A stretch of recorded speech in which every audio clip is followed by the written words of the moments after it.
So today, the United States launched a trade war against Canada, their closest partner and ally, their closest friend. At the same time, they're talking about working positively with Russia, appeasing Vladimir Putin, a lying, murderous dictator. Make that make sense. Canadians are reasonable, and we are polite, but we will not back down from a fight.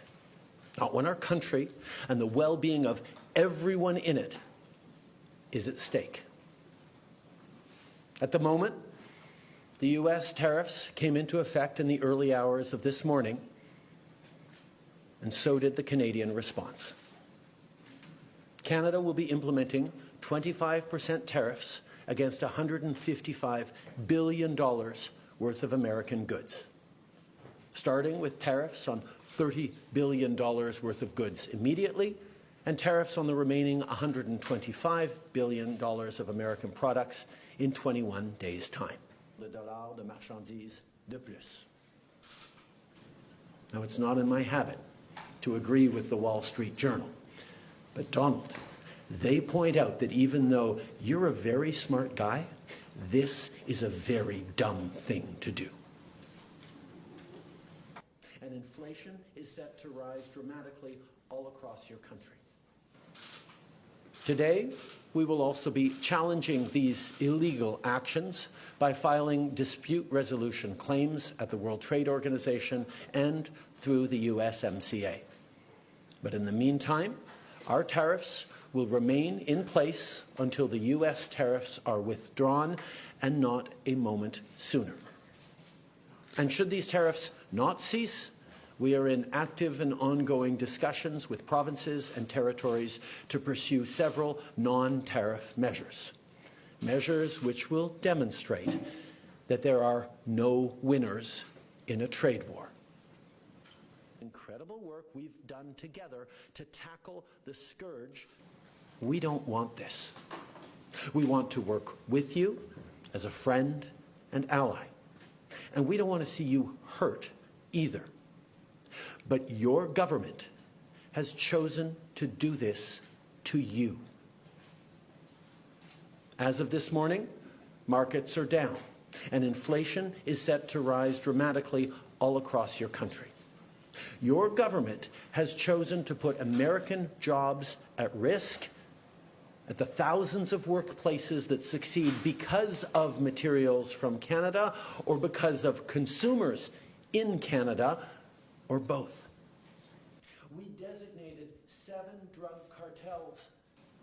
There is absolutely no justification or need whatsoever for these tariffs today.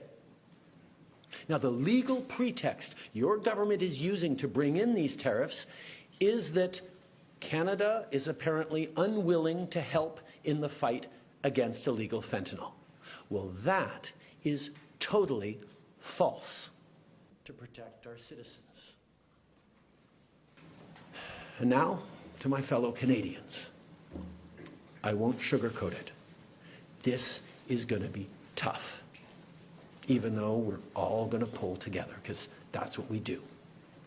We will use every tool at our disposal so Canadian workers and businesses can weather this storm. But Donald, they point out that even though we will take measures to prevent predatory behavior that threatens Canadian companies because of the impacts of this trade war, leaving them open to takeovers. We will defend Canadian jobs. I have offered to speak to Donald over the past number of days, and I expect to speak with him in the days to come. I'm always there to talk with him about the importance of working together to take on the world at this time. Et de s'appuyer l'un sur l'autre pour faire face à cette menace. But our focus has to be on getting these tariffs lifted as quickly as possible. What can we do in the coming days is our focus to make sure that these tariffs don't last a second longer than necessary, malgré tous les défis qu'on va être en train de vivre ensemble. But there are many other things that have been surfaced by different premiers in different approaches that we can look at. One, for example, is around purchasing and around suppliers and around contracts, whether it's municipal, provincial, or federal, with American companies. This is a policy decision by the American government designed to go after the Canadian economy. This is a trade war, yes. Les uns sur les autres. It's an example of not really being able to see what it is that he wants, because even the excuse that he's giving for these Paris tariffs today of fentanyl is completely bogus, completely unjustified, completely false. So we actually have to fold back on the one thing he has said repeatedly, that what he wants is to see a total collapse of the Canadian economy,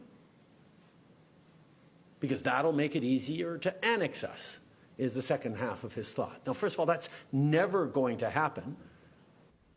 Scourge that is illegal fentanyl. We're going to choose to try to buy Canadian products and forego bourbon and other classic American products. And yeah, we're probably going to keep booing the American anthem. But let me tell Americans, we're not booing you. We're not booing your teams. We're not booing your players. We're booing a policy that is designed to hurt us. And we're insulted. And we're angry.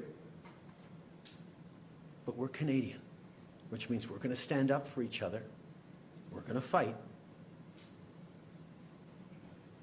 And we're going to win. Merci.